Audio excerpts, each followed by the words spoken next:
Bonjour, je suis Benjamin Rougerol, je travaille à l'Agence parisienne du climat. Je suis responsable d'activité sur les systèmes d'information et la production d'études. Alors l'Agence parisienne du climat, c'est une association qui a été créée en 2011 à l'initiative de la ville de Paris et qui a pour objet d'accompagner la transition écologique sur le territoire, notamment auprès des copropriétaires parisiens sur la rénovation énergétique de leurs immeubles.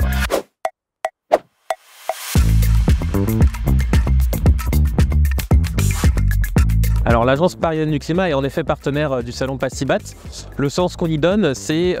l'occasion pour nous de pouvoir présenter un peu les actions de l'agence, notamment auprès des réseaux professionnels, puisque notre objectif, c'est pas seulement d'accompagner les particuliers, donc en stimulant la demande de rénovation, mais aussi d'accompagner l'offre et tous les professionnels qui vont proposer des solutions aux particuliers. D'autant plus que Passibat représente vraiment l'objet d'aller vers des rénovations les plus performantes possibles, voire passives. Et du coup, le sens de la transition écologique à Paris, c'est d'aller au maximum de ce qu'on peut faire sur la rénovation, avec cet objectif du passif, même s'il n'est pas souvent, voire très rarement atteint ou atteignable en copropriété.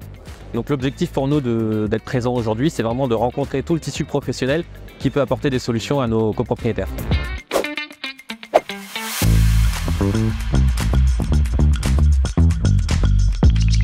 Alors nous, on s'intéresse vraiment à la rénovation en copropriété sur Paris. Donc le passif pour nous, c'est quelque chose qui est un peu du ressort de l'utopie. Moi, j'aimerais bien à titre personnel que dans 10 ans, on soit capable de dire qu'une rénovation doit être la plus performante possible et doit systématiquement chercher à atteindre un niveau passif, même si on sait que sur le papier, ça va être complexe pour tout un tas de raisons, qu'elles soient techniques, urbaines, architecturales. Mais j'imagine que sur la construction neuve en tout cas, pas seulement à Paris mais bien sûr sur tout le pourtour d'Île-de-France et ailleurs,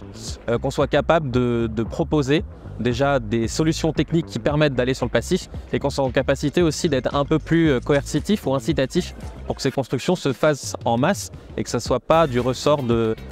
quelque chose de complètement unique ou qui va être très ponctuel dans le paysage de la construction française aujourd'hui.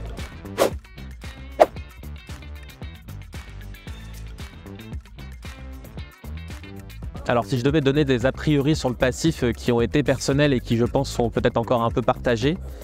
c'est le fait que ce soit quelque chose qui est réservé qu'à une certaine catégorie de population parce que techniquement complexe ou